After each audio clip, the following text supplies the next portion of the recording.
Hay algo muy curioso en la manera en la que escuchamos música, y es que casi siempre la buscamos para sentirnos bien. Escuchamos música cuando queremos relajarnos. Escuchamos música cuando queremos motivarnos. Escuchamos música cuando estamos felices o cuando queremos dejar de estar tristes. La música suele acompañar los momentos en los que buscamos cierta estabilidad emocional. Y sin darnos cuenta, empezamos a construir una idea muy clara de lo que creemos que la música debería ser. Creemos que la música debe ser bonita, debe ser agradable, debe ser fácil de escuchar, debe hacernos sentir cómodos. Pero, ¿qué pasa cuando la música no hace eso? ¿Qué pasa cuando escuchamos algo que nos genera tensión? Algo que suena extraño, incluso molesto o difícil de entender. Muchas veces nuestra reacción inmediata es rechazarlo. Pensamos que esa música está mal hecha, que no tiene sentido, o simplemente que no es música para nosotros. Pero hoy quiero proponerte una idea distinta. Quiero hablarte de cómo la incomodidad también forma parte de la música y cómo muchas veces es justamente esa incomodidad la que le da profundidad, significado y poder expresivo. Desde pequeños aprendemos a relacionar la música con experiencias positivas, canciones para dormir, canciones para celebrar, canciones para enamorarse, canciones para divertirse, y eso no es algo malo. De hecho, es completamente natural. Nuestro cerebro está diseñado para buscar patrones que generen seguridad. Cuando escuchamos melodías predecibles, armonías que se resuelven y ritmos que podemos anticipar, nuestro cerebro libera sensaciones de placer porque siente que entiende lo que está ocurriendo. La música popular, en gran medida, se construye sobre esa sensación de familiaridad. Nos ofrece estructuras que conocemos, progresiones armónicas que reconocemos y sonidos que nos resultan accesibles desde la primera escucha. Por eso muchas canciones se sienten agradables desde el primer momento. Pero hay algo interesante aquí. Cuando la música se vuelve completamente predecible, también puede perder su capacidad de sorprendernos, y el arte en muchas ocasiones necesita sorprender, necesita movernos emocionalmente, necesita sacarnos de la zona cómoda. Si observamos otras formas de arte, podemos notar que la incomodidad ha sido una herramienta creativa durante toda la historia. Hay películas que no buscan que salgas del cine relajado, buscan que salgas pensando. Hay pinturas que no buscan ser visualmente agradables, buscan provocar emociones intensas. Hay libros que no buscan entretenerte fácilmente, buscan confrontarte con ideas complejas. El arte muchas veces funciona como un reflejo de la experiencia humana, y la experiencia humana está llena de emociones contradictorias. Hay belleza, pero también hay miedo. Hay tranquilidad, pero también hay incertidumbre. Hay estabilidad, pero también hay conflicto. Y la música, como forma de arte, también tiene la capacidad de explorar todas esas emociones. En la música, la incomodidad suele aparecer cuando se rompen nuestras expectativas auditivas, cuando escuchamos un acorde que no se siente estable, cuando el ritmo no sigue un patrón regular, cuando aparecen sonidos que no podemos clasificar fácilmente.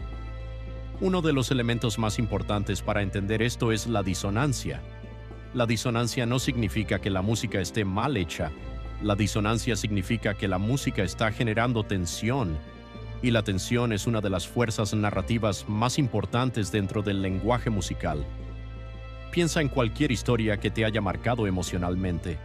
Generalmente hay un conflicto, hay un problema, hay un momento donde las cosas no están resueltas. La música funciona de una manera muy parecida.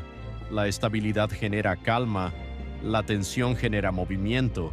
Sin tensión, la música puede volverse plana. Sin conflicto, la música puede perder dirección emocional. Muchas veces los momentos más expresivos dentro de una pieza musical son precisamente aquellos en los que sentimos que algo está a punto de resolverse, pero todavía no lo hace. Recuerdo una etapa en la que mi forma de escuchar música era mucho más limitada de lo que yo pensaba. Me gustaba la música que entendía rápido, la música que me generaba una emoción inmediata. Hasta que un día escuché una pieza que rompía completamente con lo que yo conocía. No tenía una melodía clara, no tenía una estructura que pudiera anticipar. No sonaba bonita en el sentido tradicional, y honestamente, mi primera reacción fue rechazarla. Sentí que no tenía sentido. Pero algo en esa experiencia me generó curiosidad. Tal vez fue la sensación de que había algo que no estaba entendiendo, y eso me hizo regresar a escucharla tiempo después. Y fue ahí cuando ocurrió algo que cambió completamente mi manera de escuchar música. Empecé a notar detalles que antes no había percibido. Empecé a entender que esa música no estaba buscando agradarme, estaba buscando expresarse, y cuando cambié mi expectativa, cambió mi experiencia. Esa música que antes me parecía incómoda, empezó a parecerme profundamente interesante. Un ejemplo muy claro de cómo la incomodidad puede convertirse en una herramienta expresiva es el tritono. El tritono es un intervalo musical formado por dos notas separadas por tres tonos completos. Puede parecer un concepto técnico, pero en realidad es algo que todos hemos escuchado.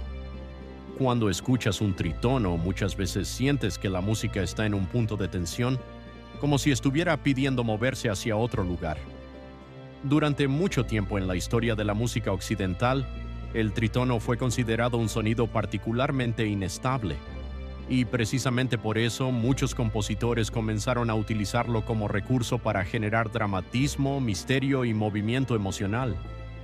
El trítono no es un sonido incorrecto, es un sonido que genera expectativa. Es como una pregunta musical que necesita una respuesta, y esa pregunta es lo que mantiene nuestra atención. Cuando nos permitimos escuchar música que nos incomoda, estamos ampliando nuestra forma de percibir el sonido. Estamos entrenando nuestra capacidad de escucha. Estamos aprendiendo a convivir con emociones más complejas. No toda la música tiene que gustarnos desde la primera vez. De hecho, muchas de las experiencias musicales más profundas requieren tiempo, requieren paciencia, requieren disposición para escuchar algo que no entendemos completamente. Y ese proceso también forma parte del crecimiento musical. Tal vez la música no siempre está hecha para hacernos sentir cómodos. Tal vez algunas veces está hecha para hacernos pensar, para hacernos sentir, para mostrarnos emociones que no sabíamos cómo expresar. La incomodidad no siempre es algo negativo. A veces es simplemente el inicio de una nueva forma de entender algo. Y en la música, aprender a convivir con esa incomodidad puede abrirnos puertas a experiencias mucho más profundas. Si quieres explorar más sobre uno de los ejemplos más interesantes de tensión musical, te dejo aquí un video donde hablo específicamente del tritono. Y ahora me gustaría preguntarte algo. ¿Hay alguna canción, estilo o artista que al principio no te gustó, pero que con el tiempo aprendiste a apreciar? Te leo en los comentarios. Nos vemos en el siguiente video de Gato Musical.